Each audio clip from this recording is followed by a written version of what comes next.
Hey you guys, welcome back to my channel. Welcome back to Since Day One. Before we get into this video about Joycelyn Savage and Azriel Clary, go ahead and like the video, leave your thoughts and opinions down below, and if you are new, smash that subscribe button to take flight with us. Fake love, I don't need it, you can keep it, that's a fact. I had to make up my mind. I took that weight on my shoulder. I done been down for. So for the past couple of weeks that Azriel has been coming out into the spotlight and they've been being seen by media and everything, visiting R. Kelly at the federal court, they have really just been on my mind tough. And I know I have a lot of naysayers that are saying that I shouldn't care about them. It's not my business. I need to live my life and stop worrying about them. Like, I just feel like y'all are selfish for telling me not to care. I mean, I just do. I really do. I feel like that they are sisters to me and I want them to go home. Yeah, at the end of the day, they are 21, almost 22, and Joycelyn just turned 24. They are grown. Yes, they are. But I feel like that they were taken at such a young age before their moms could even instill womanly teachings into them. Like, I understand that when women turn 18, yes, they are considered grown. But however, women need to still be up under their mothers. Mothers have things to still teach their children.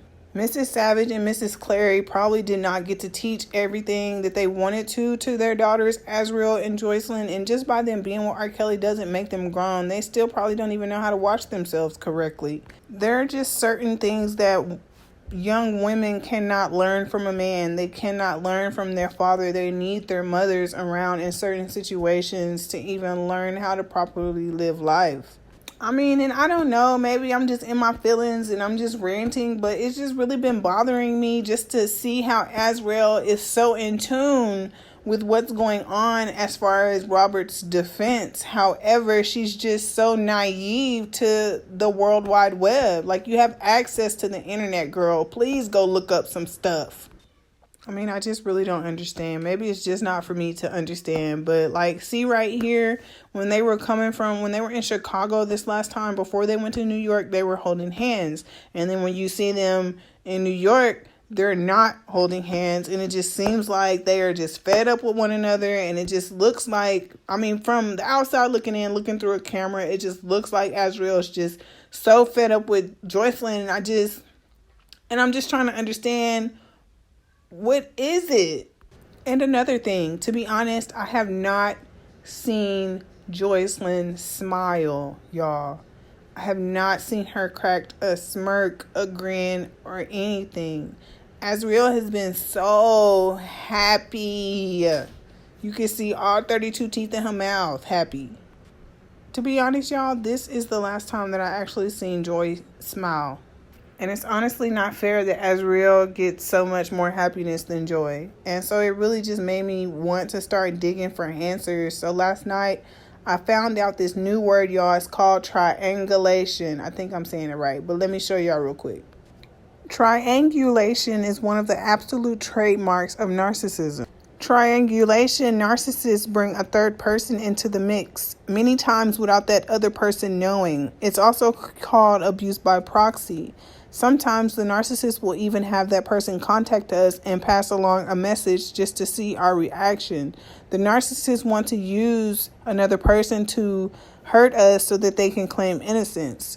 Triangulation is just a way for narcissists to maintain power and control over their targets.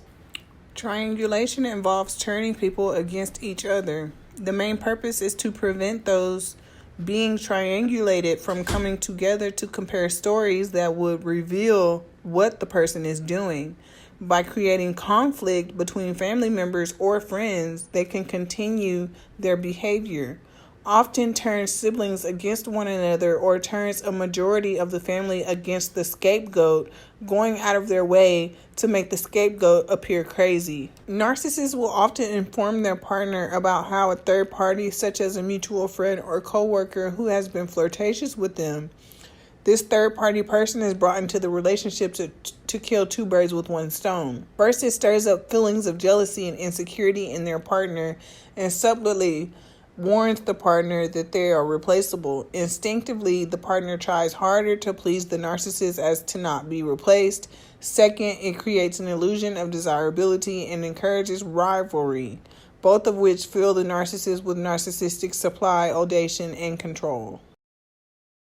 So to be honest, you guys, I feel like that this is the situation that Azriel and Joycelyn is in, and that Joycelyn is basically the one who's made to feel insecure, and that Azriel is the one who's made to feel like she is the favorite. And another reason that I looked up this information as well was because earlier yesterday on Attorney Griggs' Instagram page, which Attorney Griggs is the lawyer for Mr. and Mrs. Savage, who's working together to get Joycelyn back home, he has a video on his Instagram that is from early in January. And it is basically Joycelyn's best friend, Summer, who is giving her input as to what is going on with Joycelyn. And I wanted you guys to hear that, so let's go ahead and tune in right now. I am actually this woman on the television screen's friend. I have not talked to her in 2 years. I remember when she first met R. Kelly, and I was like, you met R. Kelly? Like, okay, that's kind of cool. And she said that he had told her he was going to make her into the next Aaliyah. And she told me, first she didn't want to tell me that she had met R. Kelly. She told me that she was interested in, older man was interested in talking to her. Then because he wanted her to keep it a secret, then she finally told me that it was R. Kelly. So as time progressed, I watched him manipulate her and make her feel like she was a piece of meat, or she had to be his favorite because he played them against each other. I've actually been around this man with these women in his home.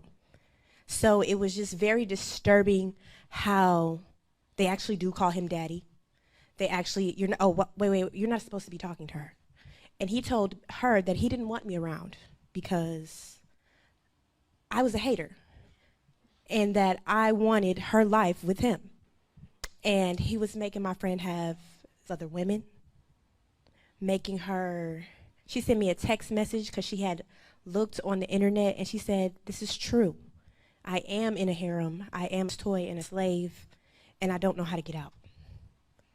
And because he was dealing with someone else, it made her feel like she was less than, and then she went full throttle into being with him because he made her feel like, you're not good enough, this is my favorite. And this girl is now out and free, but it's just, she was weak.